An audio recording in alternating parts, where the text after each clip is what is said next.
ये सिचुएशनशिप ये है कि आप और मैं जो हैं बैठे हुए थे और आपका भी दिल दुखा हुआ था और मेरा भी दिल दुखा हुआ था, वी जस्ट हुक्ड अप।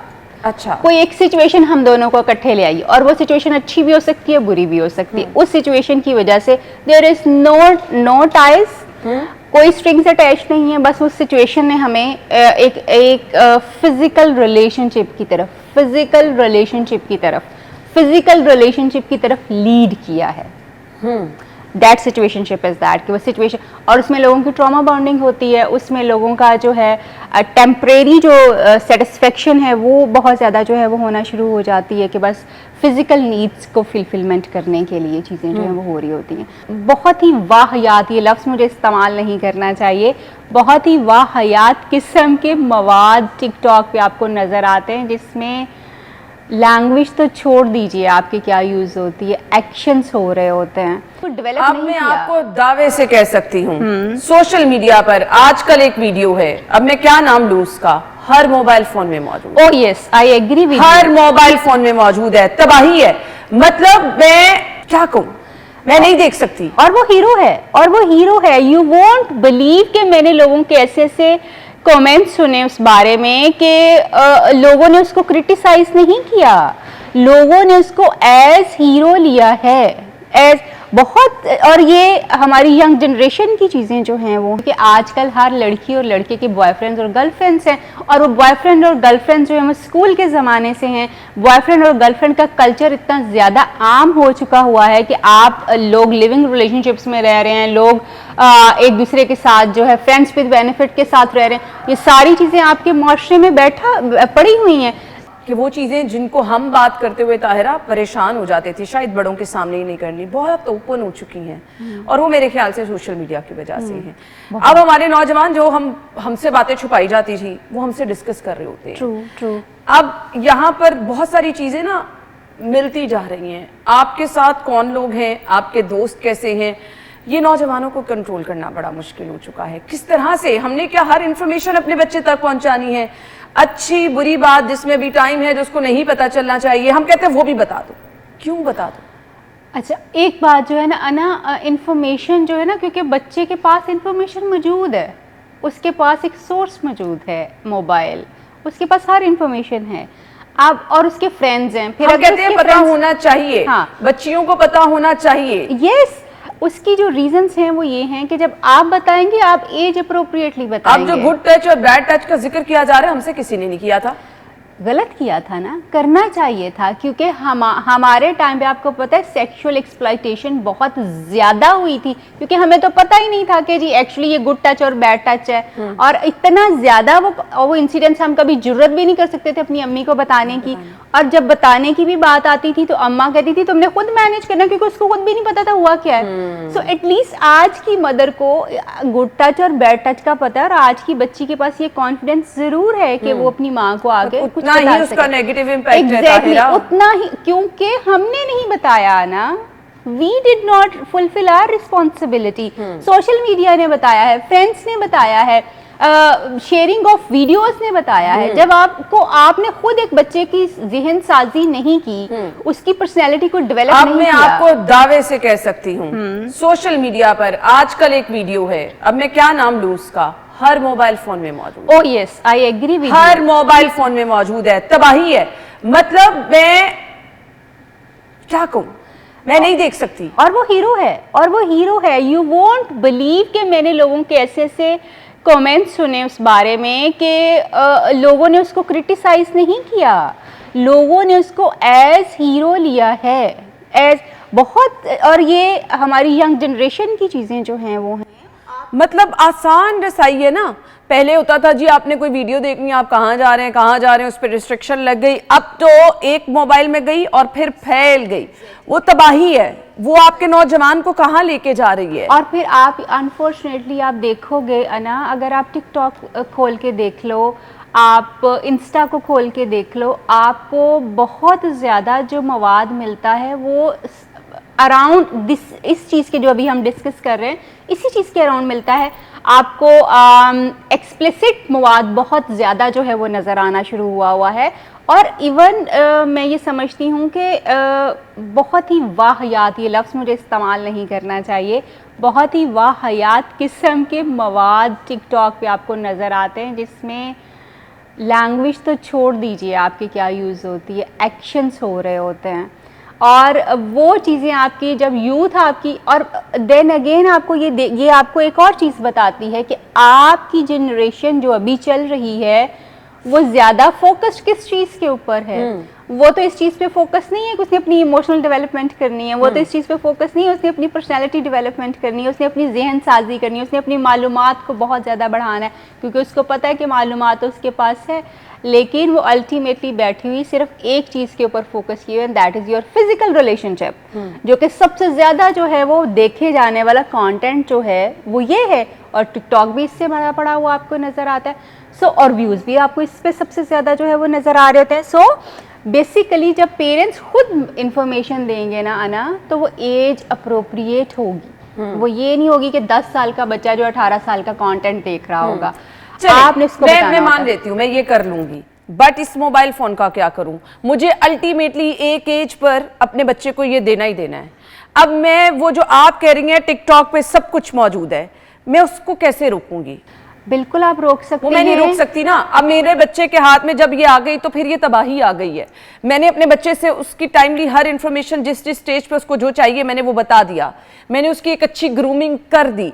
अब मुझे उसको मोबाइल देकर यूनिवर्सिटी कॉलेज भेजना है, अब कैसे कंट्रोल करूं? अब जब आप ये ज़रूर याद रखिए कि जब आपका बच्चा 15-16 साल की एज में एज अप्रोप्रिएटली ट्रेन हो जाता है, फिर उसकी चीज़ों के ख़राब होने के चांसेस कम हो जाते हैं। अच्छा, कम हो जाते हैं, क्योंकि उसको बहुत सारी चीज़ें जो है आपसे पता होती हैं, वो इन्फॉर्मेशन को बहुत ज़्यादा एनालिसिस के साथ जो है वो करता है। उसके दिमाग में एक चीज़ बैठी हुई है ना कि ये चीज़ें आती ज़रूर है, मगर अगर ये आ जाए तो आपने इनको गुजारना होता है आपकी एक एज के ऊपर, आपने चीज़ें उसको ये बात पता चल चुकी। मगर एक जिसको पता ही नहीं है कि ये होगा, इसको मैंने डील कैसे करना है, उसको तो क्या खोलेगा, देखेगा।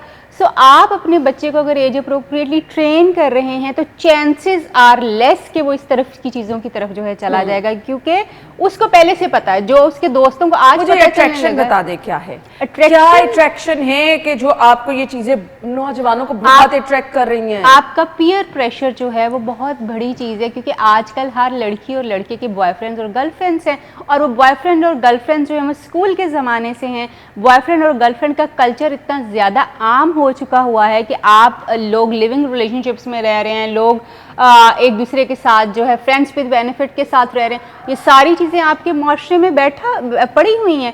12-13 साल की बच्ची या मैं कोई फ्रेंड्स विद बेनिफिट, ये हम गरीब लोग हैं ना, हमारी जनरेशन इससे महरूम थी, इस इंफॉर्मेशन से। ये बहुत पुरानी चीज़ें हैं, लेकिन हम क्योंकि हमें डंडा बहुत अम्मा अब्बा का था, तो we could not get into that. तो हमारे जो हमारी ये जो जनरेशन है, जेनजीज जो हैं, मेरे बहुत सारे स्टूडेंट्स जो हैं, मैं पढ़ाती हूँ यूनिवर्सिटी में, वो लोग जो है वो इन रिलेशनशिप्स की काइंड के ऊपर रिसर्चेस चल रही हैं। अच्छा, ये रिसर्च चल रही है। मैं बहुत जल्दी आपसे इसके रिजल्ट्स जो हैं मेरे अपने स्टूडेंट्स कर रहे हैं, जो साइकोलॉजिस्ट हैं वो रिसर्च कर रहे हैं। मतलब आप सोचें कि ये चीज़ इतनी कॉमन हो चुकी हुई है कि अब हम अपनी रिलेशनशिप्स को एनालिसिस करने के लिए सिचुएशनशिप को, फ्रेंड्स विद बेनिफिट को, ये सिचुएशनशिप क्या है? ये सिचुएशनशिप ये है कि आप और मैं जो हैं बैठे हुए थे, और आपका भी दिल दुखा हुआ था और मेरा भी दिल दुखा हुआ था, वी जस्ट हुक्ड अप। अच्छा, कोई एक सिचुएशन हम दोनों को इकट्ठे ले आई, और वो सिचुएशन अच्छी भी हो सकती है, बुरी भी हो सकती है। उस सिचुएशन की वजह से देयर इज नो टाइज, कोई स्ट्रिंग्स अटैच नहीं है, बस उस सिचुएशन ने हमें एक फिजिकल रिलेशनशिप की तरफ लीड किया है। दैट सिचुएशनशिप इज़ दैट, कि वो सिचुएशन, और उसमें लोगों की ट्रॉमा बॉन्डिंग होती है, उसमें लोगों का जो है टेम्परेरी जो सेटिस्फेक्शन है वो बहुत ज़्यादा जो है वो होना शुरू हो जाती है, कि बस फिज़िकल नीड्स को फुलफिलमेंट करने के लिए चीज़ें जो हैं वो हो रही होती हैं। सो ये सारे काइंड ऑफ रिलेशनशिप्स आपकी जेंजीज जो हैं उसके अंदर हैं। इस हकीकत को लोग मीडिया पे बैठे हुए जब कोई आके बात करता है तो उसको बैशिंग करते हैं। ये वो बैशिंग है जो हमें इस स्टेज पे लेके आई है, क्योंकि आप सुनने को तैयार नहीं है कि आपके ये मसले हैं, आपने इनको ख़त्म करना है। आप कहते नहीं ये हमारा मसला नहीं है, हमारे बच्चे नो, आपको पता ही नहीं है कि आपका बच्चा भी यही है। आपको नहीं पता ये बातें, आपने उसको मतलब आप सुनने को तैयार नहीं है। हमारे इवन क्या करें फिर, क्या दूर रखे अपने बच्चों को इन यूनिवर्सिटियों से, बिल्कुल इन कॉलेजेस से। बिल्कुल फिर आज तो गुजारा नहीं है ना कि अगर आप अपने बच्चे को यूनिवर्सिटी, तो हर यूनिवर्सिटी ऑलमोस्ट जो है वो को है, तो क्या लड़कों से दूर रखें? आप देखें कि यूरोप और अमेरिका और जितने डेवलप्ड कंट्रीज थे ना, दे वर द वंस जिन्होंने चीज़ों को बहुत ज़्यादा ओपन किया था। मगर आप देखें कि इल्म आज भी उन्हीं मुल्कों के पास ज़्यादा है, रिसर्च आज भी उन लोगों के पास ज़्यादा है, इन्वेंशंस आज भी वहीं पे ज़्यादा हो रही हैं। मतलब क्या है इस बात का कि आपने अपने बच्चे की ज़हन साजी, फिर से ट्रेनिंग की बात है, उसको उसके गोल्स को बताना है, उसको आपने ज़िंदगी सिर्फ पढ़ना पढ़ाना नहीं है, रिलेशनशिप बिल्ड कैसे करना है। अब माँ बाप के पास बच्चे बैठना पसंद ही नहीं करते क्योंकि उनको लगता है कि ये तो पुराने ज़माने की बातें करते हैं एक्चुअली। हाँ, तो वो नहीं पसंद करते, वो टाइम आप सारा अपने मोबाइल को दे रहे हैं। जब आप बच्चों को कुछ चीज़ों के ऊपर सेट कर देंगे कि ये ही रूल्स हैं, आप बच्चे को टीवी दिखाइए, ज्यादा से ज्यादा आप टीवी के ऊपर, अगर आप उसको मोबाइल चाहिए तो आप आज तो हर घर में टीवी बंद है। बिल्कुल ऐसा है, बंद पड़े। बिल्कुल ऐसे। आप 10 इयर्स और 11 इयर्स के बच्चे को जो है अपने मतलब माँ या बाप जो भी अपने सामने टीवी लगा के देखे, उसने जो भी फिल्म देखनी है जैसे जो बच्चों की होती हैं वो लगा के दें, उसको दिखाएं उसको, आपको खुद ही पता चल जाएगा आपका बच्चा क्या कर रहा है। जब अपना बच्चा अपने कमरे में बैठा हुआ चीजें कर रहा होता है और आपकी बीइंग पेरेंट्स उसके साथ कोई इंटरेक्शन नहीं है तो वो जो मर्जी करता रहे। आपको अपने बच्चे की एज का इल्म हासिल करना बहुत जरूरी है अगर आप चाहते हैं कि चीजें हों। देन आपने देखा होगा कि हमारे यहाँ पे तो आजकल बच्चों, ये जो हमारी ये वाली जो यूथ है अभी की, इसके इश्यूज जो हैं वो इमोशनल बहुत ज़्यादा हैं, रिलेशनशिप्स बहुत ज़्यादा। मैं एक दिन आपसे पहले भी शायद बात कर रही थी कि आने वाले दिनों में आप देखेंगे कि शादियाँ नहीं हो रही, शादियाँ नहीं होंगी। आप देखेंगे कि लोग, फैमिली सिस्टम खत्म हो जाएगा, बिल्कुल खत्म हो जाएगा, शादियां नहीं होंगी, बिल्कुल नहीं होंगी, क्योंकि सिचुएशनशिप है, क्योंकि लिविंग है एक दूसरे के साथ, फ्रेंड्स विद बेनिफिट है लोग। और फिर आपने अपनी जनरेशन को, जो आने वाली जनरेशन है, उसको कौन सा शादी का ऐसा इंस्टीट्यूशन दिया कि जिससे इंस्पायर वो होके शादी करेंगे? ये तो बहुत खतरनाक बात है। जो ताहिरा माहिर नफ्सियात हैं, बहुत सारे लोग इनके पास आते हैं, एक वसी तजर्बा रखती हैं और ये कह रही हैं कि जी शादियां नहीं होंगी, ये सिचुएशनशिप, ये फ्रेंड विद बेनिफिट्स, ये तो तबाही है। एग्जैक्टली।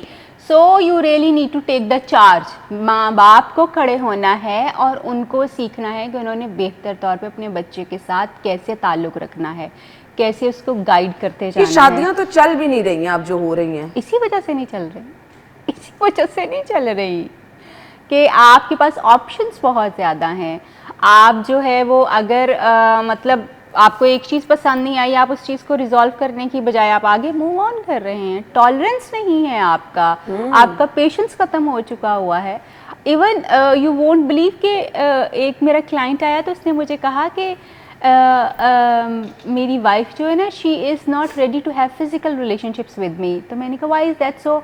वो जेनजीज में से जो है ना, अच्छा, दिस वाज कि वो जेनजीज में से तो है ना, दे डोंट वांट टू, बच्चे नहीं पैदा करना चाहते। ये नहीं, मतलब रिलेशनशिप की responsibility not at all, zero responsibility है रिलेशनशिप्स की, कमिटमेंट्स नहीं है। मतलब मैं ये समझती हूँ कि ये वाली जनरेशन हमारी शायद टेक्नो एक्टिव तो बहुत ज़्यादा है, टेक्नोलॉजी में बहुत आगे है, और वो भी टिकटॉक की टेक्नोलॉजी में बहुत आगे है, एआई में बहुत आगे है। आप इनका मुकाबला नहीं कर सकते इस चीज़ में, मगर they are very low in social relationships, they are very low in dealing with the difficult situations के डिफ़िकल्ट सिचुएशंस उन्होंने कैसी अपनी जो है वो डील करनी है।